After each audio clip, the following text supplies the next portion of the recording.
Hey, what's going on guys, and welcome back to another video tutorial under JavaScript for beginners, especially the jQuery UI part. So this is sort of like the 54th video I suppose in this entire playlist, wherein we started off with plain JavaScript, vanilla JavaScript, then we moved on to a little bit of jQuery, and now we are on jQuery UI, which is another library built on top of jQuery library, which adds a lot of user interface functionality. So in the previous couple of videos, if you've been following this entire playlist, we've been going through a lot of jQuery UI widgets, which are basically adding user interface functionality features just by literally adding one single line of code, that is calling the inbuilt methods. We are creating different widgets like accordion, we've created message box, we've seen tooltips, we've seen datetime picker and whatnot. So this is one of my favorite widget in jQuery UI, that is the autocomplete feature, which is basically added on top of a text box or anywhere wherein you input a value. So the reason why it is my favorite is because it's not really enhancing the user interface in terms of looks, but it is adding a little bit of feature of searchability. So just to give you an example of what exactly this autocomplete means in our current context, autocomplete means when you type in something in the message box. Let's say I'm searching for a city, So if I say M, so once I say M, I should be getting some suggestions based on cities which are starting from M, right? So you've seen this feature pretty much everywhere, wherever there is search features, So the very basic example can be Google search, right? So if I just go on Google, if I just type in hello, you can see I'm already getting a lot of suggestions. Hello Google, hello brother, or whatever the recent type of search is. I'm already getting all these suggestions. So this is basically called as autocomplete feature. Now this is one of the very important features whenever we talk about real world applications. If you're building a website, if you're building some web application where there is a lot of search happening, you definitely are going to be needing this autocomplete feature, because it will obviously add a lot of enhancement for the user, because he doesn't then actually have to search a lot of things, right? If he can see it in the autocomplete, he knows that that thing that he's searching for is already there. So coming to our web page, what I've already done is I've added a h3 tag which says autocomplete widget UI, and then inside a division which has the ID of my divs. So I've given it a styling of 2 pixel border. So that's this purple border, and a padding of 5 pixel. Let me add a little bit more, I'll say 15. And then I have a label, and then I have an input tag with the ID of city text box. Okay. So here what I'm going to do is I'm going to type in some city name, and then automatically the suggestions should pop up, and that feature can be added in jQuery UI. So a quick recap, if you have missed any of the previous video tutorials, or if you don't know jQuery UI, basically jQuery UI is a library which is a JavaScript library based on jQuery core library. So that's why we have these many links to the CSS which corresponds to jQuery UI, and then we have two script tags. First one is the jQuery core library, and the second one is the jQuery UI library, and it has to be in this order only, that is the jQuery UI library should always be below the core jQuery library. Okay.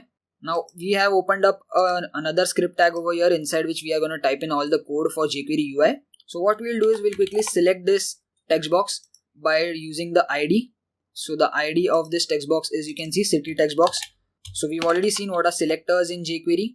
So I'm going to use the ID selector by using the hash. I'm going to say dot, and the inbuilt method name to add this autocomplete feature is called as autocomplete itself. So the name itself makes it evident. So this is a method in jQuery UI. So it is an inbuilt method which adds this autocomplete functionality. Now obviously you need to pass a data set through which the autocomplete should work, right? So let's say you are searching for cities in this case. So we need a list of cities already, right? Which we have to search through. Only then the autocomplete will work.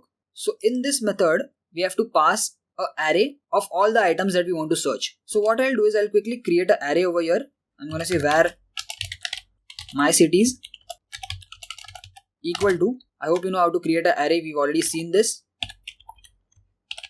So there you go. You can see I've already created an array, and I've passed all the city names whichever I could think of instantly. So you can pause the video and you can add your own city names inside this array. So what we have to do is we have to pass in these arrays inside this method as parameters.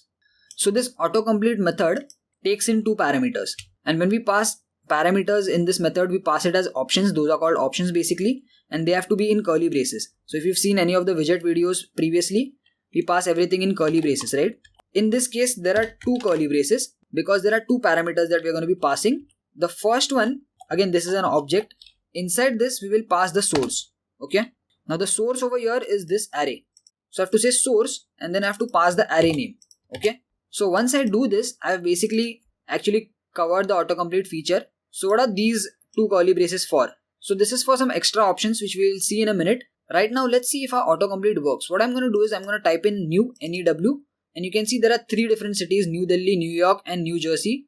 So let's see if the autocomplete works. So in the text box when I type in N, you can see I'm getting all the suggestions which are having the keyword of N. And it's not just the cities which are starting with the letter N. Any city which has the letter N is shown up over here. And it even works for small caps and all caps, so it is, even if it is in lowercase or uppercase, it doesn't matter. You can see Panjim is a city which has N in it and it is in lowercase. Pune is a city, it is having N in lowercase.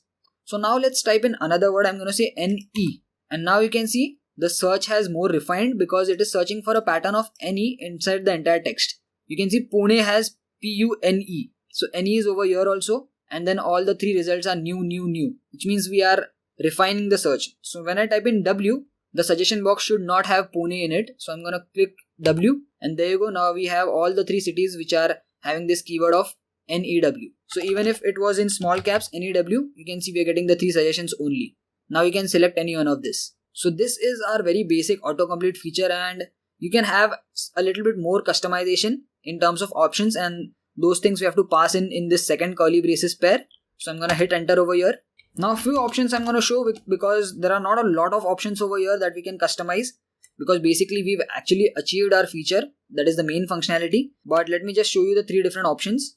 So we have autofocus equals to 2. So by default the focus is there. If I see MUM, you can see there is some focus already on this. So if I say autofocus equals to false, and now if I type in NEW, nothing is in focus, right? So when I say true, and now when I type in new, the first one will always be in focus. Okay, so this is that autofocus parameter. Then we have delay. So the delay is after typing in, how much time should it take for the suggestions to come up. So if I say 500, so this is in milliseconds. So when I type in NEW, it will take 500 milliseconds. You can see there was a little bit of delay. So if I add a little bit more delay, let's say 2000, which means 2 seconds.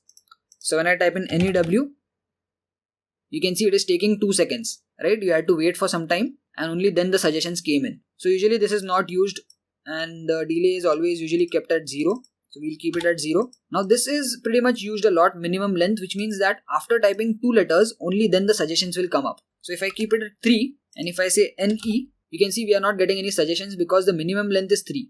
So I need to type in 3 letters for the suggestions to come up. So if I say W now, you can see immediately I'm getting the suggestions. So this is the minimum length and it is typically kept at 2 at least. We don't want the autocomplete to pop up if we have a lot of suggestions or if we have a lot of data set over here.